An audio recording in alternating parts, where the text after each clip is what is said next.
బాధ్యత మనకుంటే భవిష్యత్తు భావితరానికి బాగుంటుంది. ఈ వీడియోలో మన అవగాహన తరగతి భారతీయ శిక్షా స్మృతి 1860 యొక్క సంక్షిప్తమైన ఇంకా అంతర్దృష్టితో కూడిన అవలోకనాన్ని పరిశీలిద్దాం. మనము ఒక నిర్దిష్ట విభాగంపై దృష్టి పెడదాము, దాని చట్టపరమైన పారామితులను మరియు వాస్తవ ప్రపంచ అనువర్తనాలను పరిశీలిద్దాం. భారతదేశంలో శాంతి భద్రతల ఫ్రేమ్వర్క్ను ప్రతిబింబించేలా ఐపీసీ ప్రవర్తన మరియు న్యాయాన్ని ఎలా నిర్వహిస్తుంది అనే దానిపై స్పష్టమైన అవగాహన కల్పించడానికి ఈ సెషన్ రూపొందించబడింది. ఈ వీడియోలో మనము ఐపీసీ యొక్క సెక్షన్ 20 పరిశీలిద్దాం. భారతీయ శిక్షా స్మృతి 1860 లేదా ఐపీసీ 1860లోని సెక్షన్ 20 కీలకమైన పదాల నిర్వచనాలను వివరించడంపై దృష్టి సారించిన కోడ్ యొక్క ప్రారంభ విభాగాలకు చెందినది. వివిధ పరిస్థితులలో చట్టం యొక్క ఖచ్చితమైన మరియు ఏకరీతి వివరణను నిర్ధారిస్తూ తదుపరి విభాగాలకు పునాదిని ఏర్పాటు చేయడానికి ఈ నిర్వచనాలు ఎంతో అవసరం. ఐపీసీ సెక్షన్ 20 ఇలా పేర్కొంది: కోర్టు ఆఫ్ జస్టిస్ అనేది న్యాయపరంగా ఒంటరిగా వ్యవహరించడానికి చట్టం ద్వారా అధికారం పొందిన న్యాయమూర్తిని సూచిస్తుంది, లేదా అటువంటి న్యాయమూర్తి లేదా న్యాయమూర్తుల బృందం న్యాయపరంగా వ్యవహరించేటప్పుడు న్యాయపరంగా వ్యవహరించడానికి చట్టం ద్వారా అధికారం పొందిన న్యాయమూర్తుల బృందాన్ని సూచిస్తుంది. వివరణాత్మక వివరణ 1. కోర్ట్ ఆఫ్ జస్టిస్ భావనను నిర్వీర్యం చేయడం. కోర్ట్ ఆఫ్ జస్టిస్ అనే పదం సూటిగా కనిపించినప్పటికీ న్యాయపరమైన సందర్భాలలో దాని సూక్ష్మమవగాహన చాలా అవసరం. ఐపీసీ మరియు ఇతర చట్టాలలోని అనేక నిబంధనలు కోర్ట్ ఆఫ్ జస్టిస్కి సంబంధించిన చర్యలు, నిర్ణయాలు లేదా నేరాలకు సంబంధించినవి. పదం యొక్క అప్లికేషన్ మరియు వివరణ స్పష్టంగా మరియు స్థిరంగా ఉండేలా చూసుకోవడానికి సెక్షన్ ఖచ్చితమైన నిర్వచనాన్ని అందిస్తుంది. 2. కేవలం ఫిజికల్ కోర్టుల గురించి మాత్రమే కాదు. సెక్షన్ 20లోని ఒక కీలకమైన అంశమేమిటంటే ఇది కోర్ట్ ఆఫ్ జస్టిస్ యొక్క నిర్వచనాన్ని కేవలం న్యాయస్థానం యొక్క భౌతికాంశానికి పరిమితం చేయదు. బదులుగా ఇది ఫంక్షన్ యొక్క సారాంశంపై దృష్టి పెడుతుంది. న్యాయం అందించే చర్య. ఇది వ్యక్తిగత న్యాయమూర్తి అయినా లేదా న్యాయమూర్తుల సమిష్టి సంస్థ అయినా న్యాయపరంగా వ్యవహరించడానికి చట్టం ద్వారా వారికి అధికారం ఉంటే ఆ పాత్రను నిర్వర్తిస్తున్నప్పుడు వారు కోర్టు ఆఫ్ జస్టిస్గా ఉంటారు. 3. న్యాయంగా వ్యవహరించడంపై ఉద్ఘాటన. ఈ నిర్వచనంలో ప్రధానమైనది న్యాయపరంగా వ్యవహరించడం అనే భావన. ఇది న్యాయాన్ని అందించడంలో, చట్టాన్ని వివరించడంలో మరియు న్యాయబద్ధత మరియు నిష్పాక్షికతను నిర్ధారించడంలో న్యాయమూర్తి లేదా న్యాయమూర్తుల బృందం యొక్క పనితీరును నొక్కి చెబుతుంది. న్యాయమూర్తి చేసే ప్రతి చర్య లేదా నిర్ణయం కోర్ట్ ఆఫ్ జస్టిస్ చర్యగా ఉండదని ఈ పదబంధం నొక్కి చెబుతుంది. న్యాయమూర్తి లేదా న్యాయమూర్తుల సంఘం వారి న్యాయపరమైన విధులను నిర్వర్తిస్తూ ఉండాలి. 4. విస్తృత స్కోప్ చేరికను నిర్ధారిస్తుంది. వ్యక్తిగత న్యాయమూర్తులు మరియు న్యాయమూర్తుల సంస్థలు రెండింటినీ దాని పరిధిలో చేర్చడం ద్వారా సెక్షన్ 20 కోర్ట్ ఆఫ్ జస్టిస్ అనే పదం సమగ్రమైనదని నిర్ధారిస్తుంది. సింగిల్ జడ్జి బెంచ్లు, డివిజన్ బెంచ్లు, ఫుల్ బెంచ్లు మరియు పెద్ద రాజ్యాంగ బెంచ్లను కలిగి ఉన్న భారతదేశ న్యాయ వ్యవస్థ యొక్క విభిన్న స్వభావాన్ని ఈ చేరిక గుర్తించింది. ఇవన్నీ న్యాయబట్వాడా యంత్రాంగంలో ప్రత్యేక పాత్రలను పోషిస్తున్నాయి. 5. చట్టపరమైన రక్షణలు మరియు బాధ్యతల కోసం చిక్కులు. కోర్టు ధిక్కారం, అసత్య సాక్ష్యం లేదా న్యాయాన్ని అడ్డుకోవడం వంటి వాటికి సంబంధించిన వివిధ చట్టపరమైన నిబంధనలకు కోర్టు ఆఫ్ జస్టిస్ అంటే ఏమిటో స్పష్టమైన అవగాహన చాలా ముఖ్యమైనది. ఈ పదాన్ని నిర్వచించడం ద్వారా సెక్షన్ 20 ఈ రక్షణలు మరియు బాధ్యతలు సక్రమంగా మరియు ఏకరీతిగా సందర్భాలు అంతటా వర్తింపజేయబడిందని నిర్ధారిస్తుంది. 6. న్యాయ ప్రక్రియల పవిత్రతను సమర్థించడం. సెక్షన్ 20లో అందించిన నిర్వచనం న్యాయ ప్రక్రియల పవిత్రతను పరోక్షంగా సమర్థిస్తుంది. కోర్టు ఆఫ్ జస్టిస్ అనే దానిపై స్పష్టతని నిర్ధారించడం ద్వారా ఐపీసీ న్యాయపరమైన నిర్ణయాలు మరియు ప్రక్రియల పట్ల గౌరవం మరియు విశ్వాసాన్ని బలపరుస్తుంది. ఇది న్యాయపాలనకు పునాది. 7 ఇతర చట్టపరమైన నిబంధనలతో పరస్పర చర్యలను సులభతరం చేయడం. కోర్ట్ ఆఫ్ జస్టిస్ అనే పదంకి ప్రత్యేకమైనది కాదు. ఇది వివిధ చట్టాలు మరియు చట్టపరమైన నిబంధనలలో ప్రబలంగా ఉంది. సెక్షన్ 20 యొక్క నిర్వచనం ఒక మార్గదర్శక సూత్రంగా పనిచేస్తుంది. ఇది న్యాయస్థానం యొక్క భావనతో పరస్పర చర్య చేసే విధానం లేదా సూచించే అనేక చట్టపరమైన నిబంధనల యొక్క స్థిరమైన వివరణ మరియు దరఖాస్తులో సహాయపడుతుంది. ముగింపు. ఐపీసీ యొక్క సెక్షన్ 20 దాని కోర్ట్ ఆఫ్ జస్టిస్ యొక్క ఉచ్చారణ ద్వారా భారతీయ న్యాయ వ్యవస్థలో న్యాయ వ్యవస్థ యొక్క విస్తృత అవగాహనను రూపొందించడంలో కీలక పాత్ర పోషిస్తుంది. న్యాయస్థానం యొక్క సారాంశం దాని భౌతిక ఉనికిలో మాత్రమే కాకుండా న్యాయాన్ని అందించడం అనే దాని ప్రధాన విధిలో ఉందని ఇది నొక్కి చెబుతుంది. ఈ స్పష్టతను అందించడం ద్వారా ఐపీసీ న్యాయ ప్రక్రియల పవిత్రతను కాపాడుతుందని మరియు న్యాయ బట్వాడా వ్యవస్థకు దోహదపడే విభిన్న సంస్థలు గుర్తించబడతాయని మరియు గౌరవించబడతాయని నిర్ధారిస్తుంది. అటువంటి నిర్వచనాల ద్వారా ఐపీసీ దాని లోతు మరియు అనుకూలతను ప్రదర్శిస్తుంది. చట్టపరమైన మరియు న్యాయపరమైన ప్రకృతి దృశ్యం యొక్క బహుముఖ స్వభావాన్ని అంగీకరిస్తుంది. బాధ్యత మనకుంటే భవిష్యత్తు భావితరానికి బాగుంటుంది.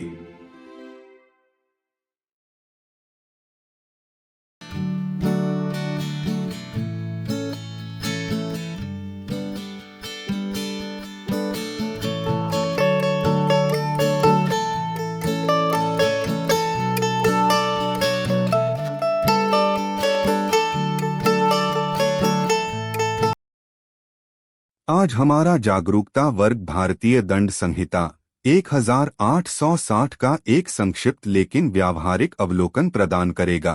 हम इसके कानूनी मापदंडों और वास्तविक दुनिया के अनुप्रयोगों को तोड़ते हुए एक विशेष खंड पर ध्यान केंद्रित करेंगे.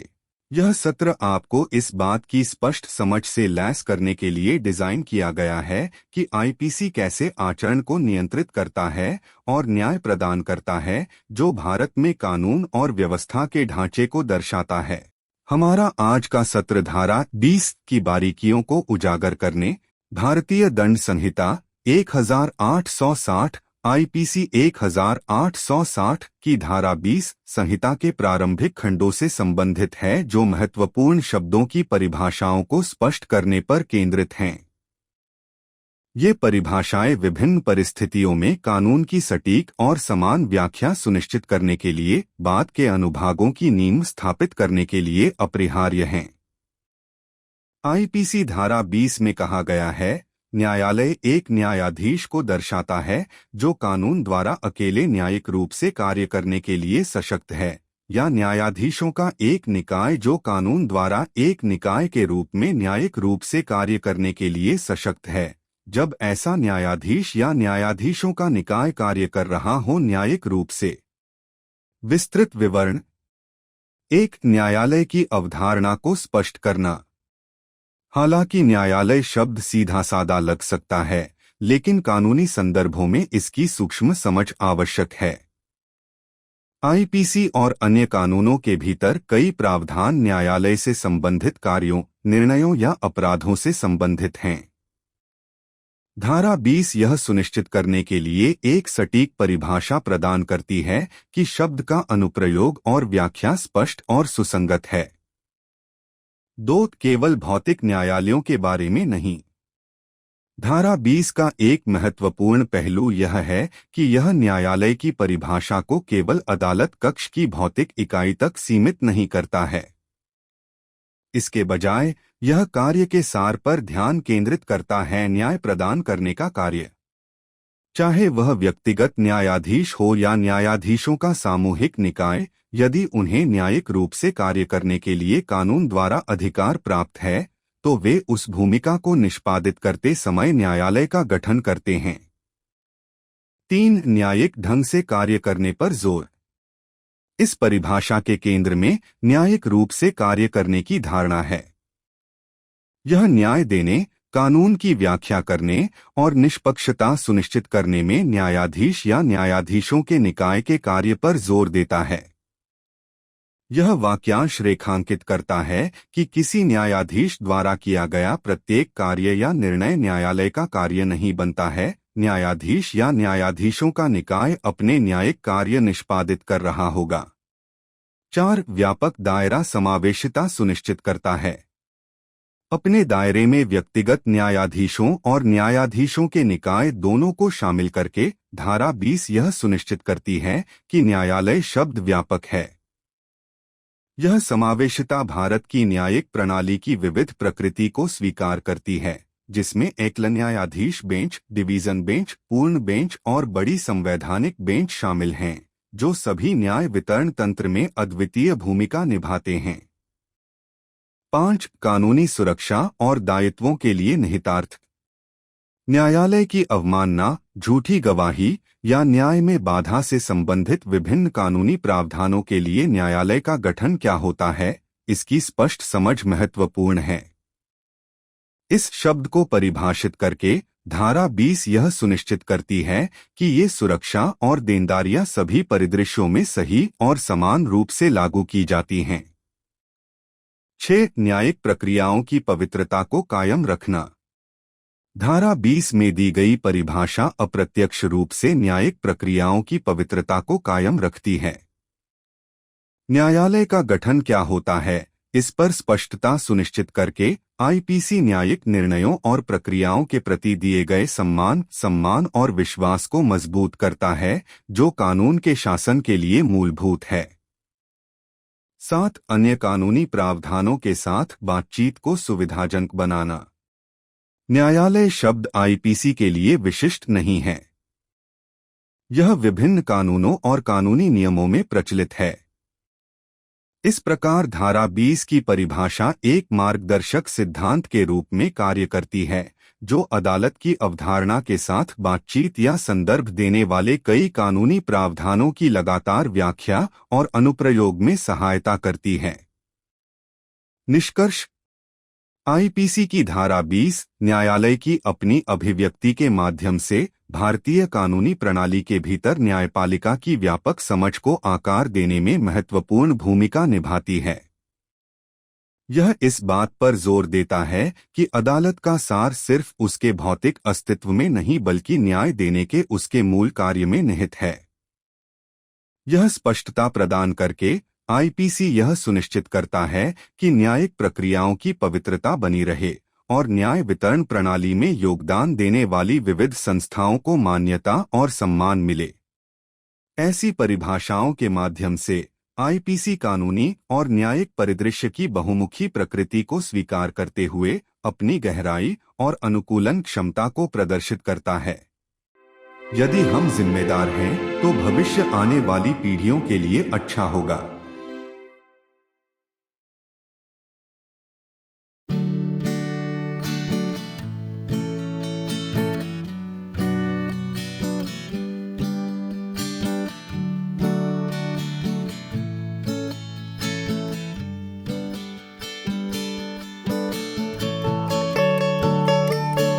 Today's class offers an informative journey through the Indian Penal Code, 1860, with an emphasis on a selected section. We aim to foster a deeper awareness of the IPC's structure and the specific legalities of the section in focus. Understanding this section's role within the IPC will highlight the meticulous legal system that upholds justice in India. Our session today is dedicated to unraveling the nuances of Section 20. Section 20 of the Indian Penal Code, 1860, IPC 1860, belongs to the early segments of the code that are focused on elucidating definitions of pivotal terms. These definitions are indispensable for setting the foundation for the subsequent sections, ensuring the law's accurate and uniform interpretation across various circumstances. IPC Section 20 states, Court of Justice denotes a judge who is empowered by law to act judicially alone, or a body of judges which is empowered by law to act judicially as a body, when such judge or body of judges is acting judicially. Elaborated description. 1. Demystifying the concept of Court of Justice. While the term Court of Justice might appear straightforward, its nuanced understanding is essential in legal contexts. Many provisions within the IPC and other statutes pertain to actions, decisions, or offences concerning a court of justice. Section 20 provides a precise definition to ensure that the term's application and interpretation are clear and consistent. 2. Not just about physical courts. One crucial aspect of Section 20 is that it does not limit the definition of court of justice merely to the physical entity of a courtroom. Instead, it focuses on the essence of the function, the act of delivering justice. Whether it's an individual judge or a collective body of judges, if they're empowered by law to act judicially, they constitute a court of justice when executing that role. 3. Emphasis on acting judicially. Central to this definition is the notion of acting judicially. It emphasizes the function of the judge or the body of judges in delivering justice, interpreting the law, and ensuring fairness and impartiality. The phrase underscores that not every action or decision by a judge constitutes an act of a court of justice. The judge or body of judges must be executing their judicial functions. 4. Broad scope ensures inclusivity. By including both individual judges and bodies of judges within its ambit, Section 20 ensures that the term Court of Justice is comprehensive. This inclusivity acknowledges the diverse nature of India's judicial system, which includes single-judge benches, division benches, full benches, and larger constitutional benches, all playing unique roles in the justice delivery mechanism. 5. Implications for legal protections and liabilities. A clear understanding of what constitutes a court of justice is vital for various legal provisions related to contempt of court, perjury, or obstruction of justice. By defining this term, Section 20 ensures that these protections and liabilities are applied correctly and uniformly across scenarios. 6. Upholding the sanctity of judicial processes. The definition provided in Section 20 indirectly upholds the sanctity of judicial processes. By ensuring clarity on what constitutes a court of justice, the IPC reinforces the respect, deference, and trust accorded to judicial decisions and processes, which is foundational to the rule of law. 7. Facilitating interactions with other legal provisions. The term Court of Justice is not exclusive to the IPC.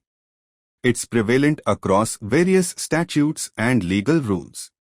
Section 20's definition thus serves as a guiding principle, aiding in the consistent interpretation and application of numerous legal provisions that interact with or reference the concept of a court. Conclusion.